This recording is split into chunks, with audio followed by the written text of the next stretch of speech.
दोस्तों, जीवन में दो ही नियम रखना सबसे जरूरी है। मित्र सुख में हो, आमंत्रण के बिना जाना नहीं। अगर मित्र दुख में हो तो आमंत्रण का इंतजार करना नहीं। दोस्तों, आचार्य चाणक्य के इस कथन का अर्थ है कि मनुष्य को दोस्ती में भी दो नियमों को फॉलो करना चाहिए।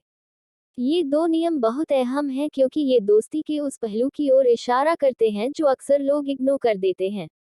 ये दो नियम कौन से हैं, जानते हैं। पहला, मित्र सुख में हो तो आमंत्रण के बिना जाना नहीं। आचार्य चाणक्य के इस कथन का अर्थ है कि अगर आपका मित्र सुख में हो तो आपको उसके घर बिना आमंत्रण के नहीं जाना चाहिए। कई लोग इस लाइन को पढ़कर सोचेंगे कि आखिर ऐसा क्यों।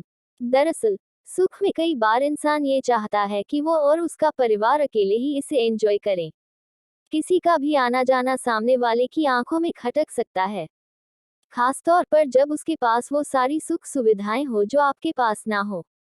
ऐसे में खुशी में डूबा व्यक्ति हो सकता है कि जाने अनजाने में आपसे ऐसी बात कह दे जो आपके दिल को चुभ जाए। इसलिए हमेशा इस बात को ध्यान में रखना जरूरी है, फिर चाहे सामने वाला आपका कितना भी अच्छा दोस्त क्यों ना हो। दूसरा, अगर मित्र दुख में हो तो आमंत्रण का इंतजार करना नहीं। सुख में तो हर कोई ये चाहता है कि वो अकेले ही इसे जिए, लेकिन दुख में हर किसी को एक दूसरे का साथ देना चाहिए। हालांकि कई बार लोग ये सोचते हैं कि सामने वाला आपको बुलाएगा तब आप उसका दुख साझा करने जाएंगे। अगर आप ये सोचते हैं तो इस सोच को बदल लीजिए, क्योंकि अगर आप किसी व्यक्ति के सुख में भले ही साथ ना हो लेकिन दुख में अगर आप साथ खड़े हैं तो आप उसके सच्चे दोस्त हैं।